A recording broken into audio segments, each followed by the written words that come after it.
Assalamualaikum warahmatullahi wabarakatuh. Rio Sport kembali menyapa Anda. Oke, kita masuk ke segmen fakta di balik laga. Kita akan coba bedah apa saja yang terjadi di laga antara Persib Bandung kontra Dewa United di pekan ke-19. Apakah akan terjadi banyak kontroversi wasit lagi seperti laga-laga yang lain di Liga 1 ya, yang mulai rame lagi nih, wasit mulai lapar kayaknya ya.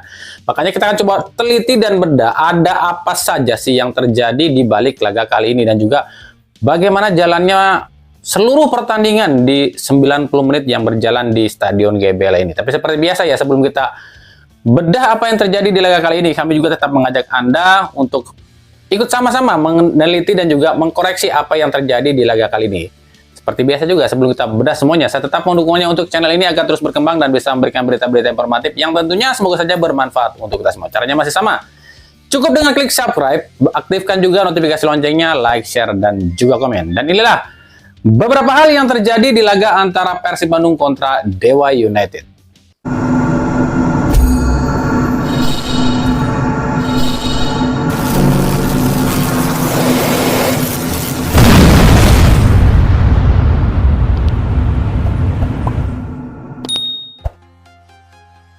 Inilah beberapa hal yang terjadi di laga antara Persib Bandung kontra Dewa United. Wasit Chandra musim ini udah tampil 9 kali di Liga 1 dengan mengeluarkan 36 kartu kuning. Persib sendiri udah pernah ya dipimpin wasit asal Padang ini, yakni saat menang 1-0 dari Borneo FC. Dan wasit ini mengeluarkan 3 kartu kuning untuk pemain Persib. Sementara Dewa United pun udah pernah dipimpin oleh wasit ini, yakni saat imbang 0-0 lawan Persija Jakarta, dan waktu itu Dewa United cuma dapat 1 kartu kuning. Pertemuan ke-6, ya ini adalah pertemuan ke-6 dua tim ini sejak era Liga 1 ya. Dan dari 5 pertemuan sebelumnya Persib memang menang 2 kali, imbang 1 kali. Dan ini artinya kemenangan perdana Dewa United dari Persib Bandung sepanjang sejarah.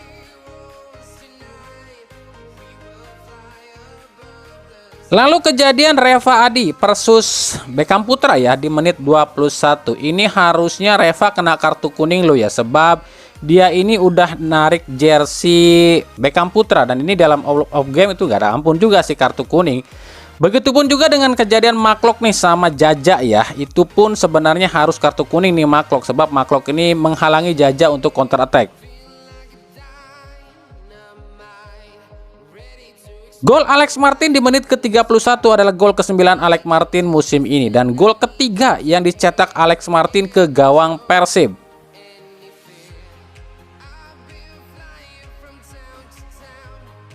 Oke, di menit injury time babak pertama, ini ada sebuah insiden di kotak penalti, yakni saat Angelo Meneses menarik jersey dari David da Silva yang hendak menyundul bola.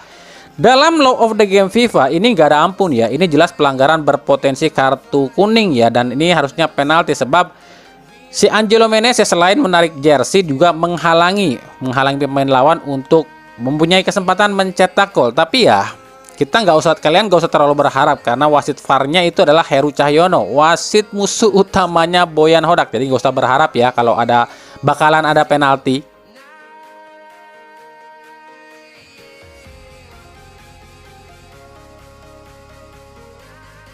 Lalu Gerven Kastanir nih, yakni pemain baru Persib ya, jalani debut di laga ini ya, dimasuk di menit ke-54. Tapi sayangnya yang digantikan justru David da Silva, malah cedera loh dia ini.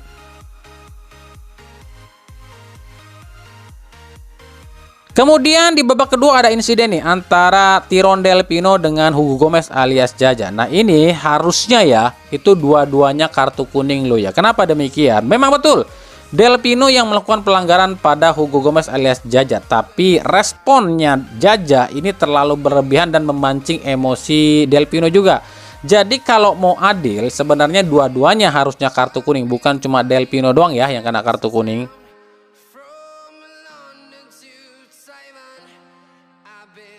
Gol Septian Bagaskara di menit injury time babak kedua adalah gol ke-7 Septian Bagaskara musim ini, dan gol kedua yang dicetak oleh Septian Bagaskara ke gawang Persib alias back to back goal ya, sebab di pertemuan pertama pun Bagaskara ini nyetak gol juga nih ke gawang Persib.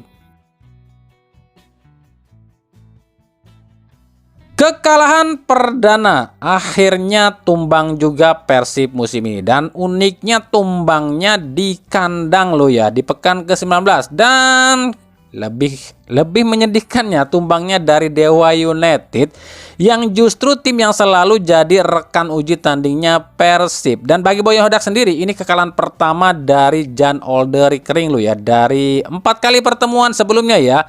Dan bagi Dewa United akan tercatat sebagai tim pertama yang mampu mengalahkan Persib musim ini.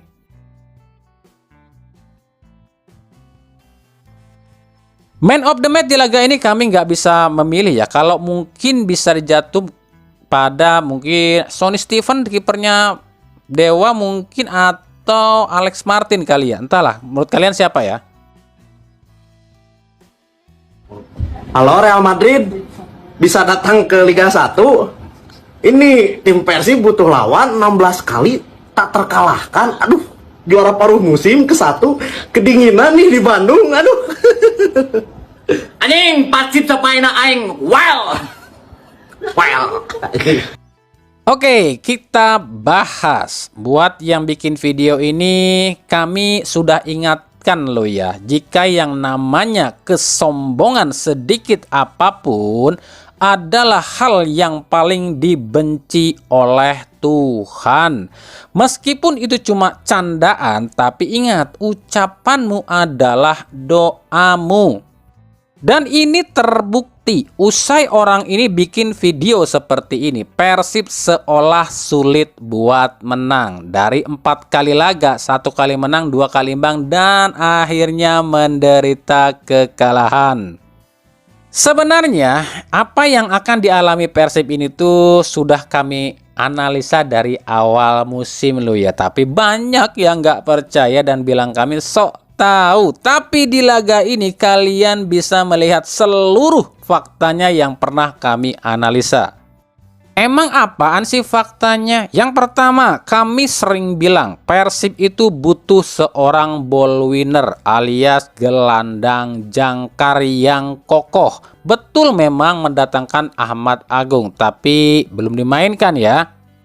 Yang kedua, kami sering bilang Persib itu butuh seorang box to box player alias playmaker murni, dan di laga ini kalian bisa melihat dengan jelas ya, 3 playmaker yang dimiliki oleh Dewa United, Ricky Kambuaya, Alexis Mesidoro, dan juga Hugo Gomez mengacak-acak alias mengobok-obok lini tengah Persib yang memang nggak punya playmaker dan gelandang jangkar kokoh.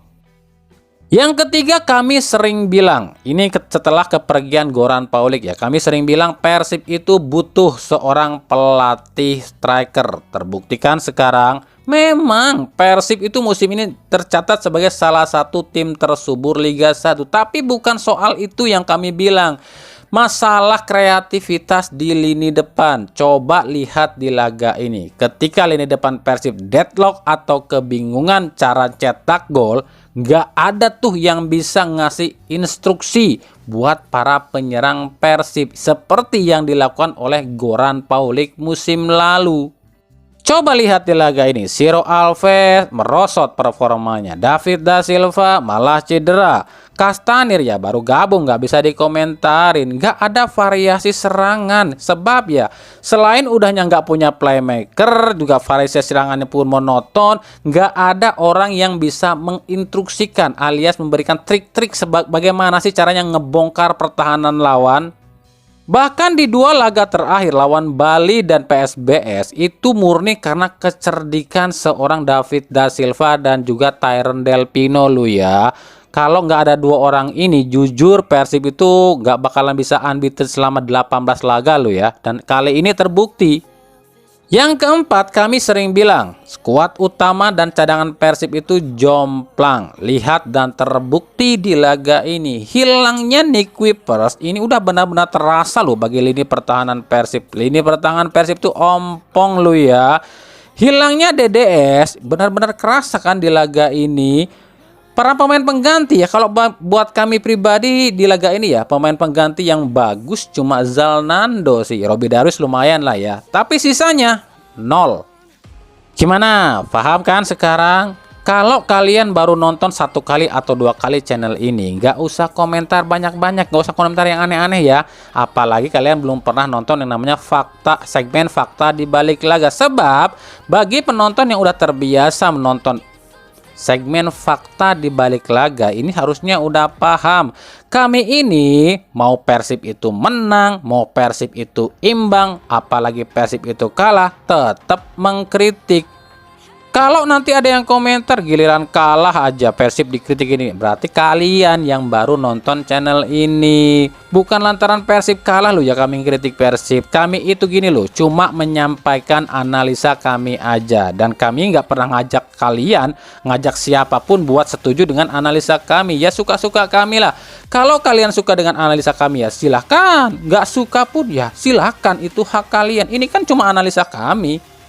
Nah, masalah Persib akan bertambah pekan depan. Sebab pekan depan Persib itu akan away ke salah satu tim anak emasnya PSSI dan LIB, Arema FC, dengan skuad yang compang-camping kayak gini. DDS cedera, Castaner juga belum pede, Ciro Alves yang udah mulai loyo, dan skuad cadangan Persib yang jomplang. Riweuh kan?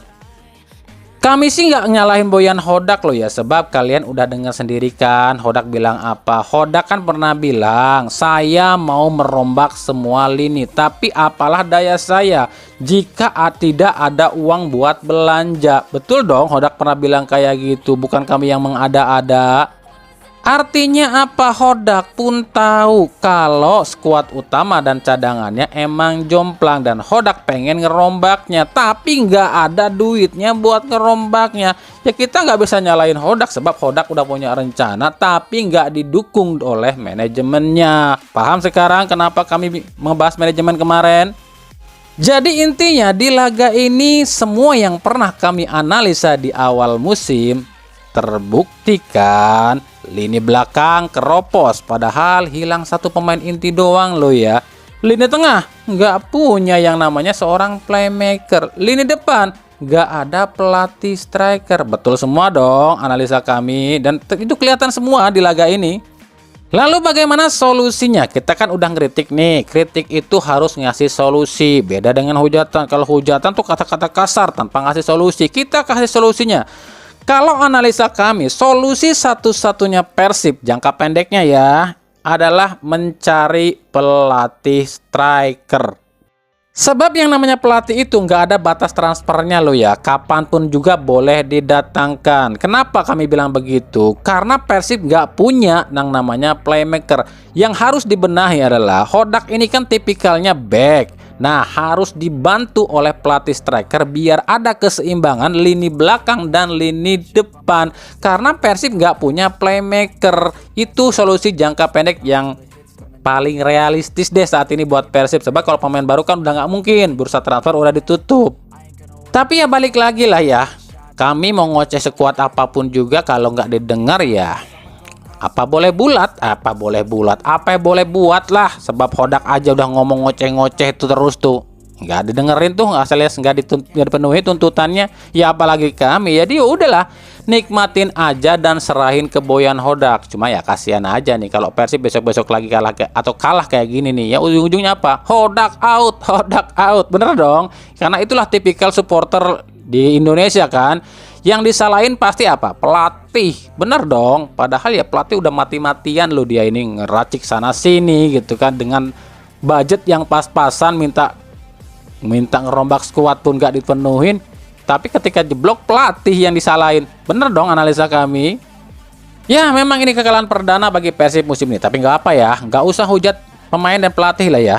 Jadi kita tetap ini jadikan pelajaran aja buat evaluasi ke depannya. Tetap dukung tim kalian dan juga sentil aja manajemennya gitu kan. Kenapa sentil manajemen? Ya kan pelatih udah minta pemain banyak, tapi katanya duit. Nah ya udah, kita dukung pemain dan pelatih aja. Sementara bagi Dewa United kami nggak banyak komentar sih di laga ini, sebab ya nyari sempurna di laga ini. Lini pertahanan kokoh, lini tengah ini luar biasa sih buat kami. Trio lini tengah ini tuh bener-bener jos lah buat kami gitu kan. Yang satu kuat pegang bola, yang satu visi bermainnya bagus, yang satunya Kim Kambuaya itu ngotot dalam mengambil bola. Ini kan perpaduan trio yang luar biasa loh di lini tengah. Kalau lini depan lumayan lah, cuma kurang tajam sedikit aja gitu kan. Jadi nggak terlalu banyak yang kami komentarin buat Dewa United. Oke, itulah tadi ya beberapa hal yang bisa kami teliti, kami gali dan kami ulas dan kami perhatikan di laga antara Persib Bandung kontra Dewa United. Gimana nih? Masih ada yang kurang atau enggak nih? Kalau masih ada yang kurang silahkan tambahin aja di kolom komentar ya. Dan juga kita juga akan terus mengupdate perkembangan berita-berita sepak bola Indonesia, Timnas Indonesia, Liga 1, Liga 2 dan beberapa liga khususnya yang ada di Indonesia. Makanya ikuti terus berita seputar sepak bola khususnya Liga Indonesia dan pernak-perniknya hanya di Rio Ria Sport. Terima kasih yang telah menyaksikan video ini dan mengunjungi channel ini. Kritik dan saran selalu kami nantikan di kolom komentar atau di media-media sosial kami yang ada di bawah ini. Oke, sampai jumpa di video-video kami selanjutnya dan salam Rio Ria Sport. Wassalamualaikum warahmatullahi wabarakatuh.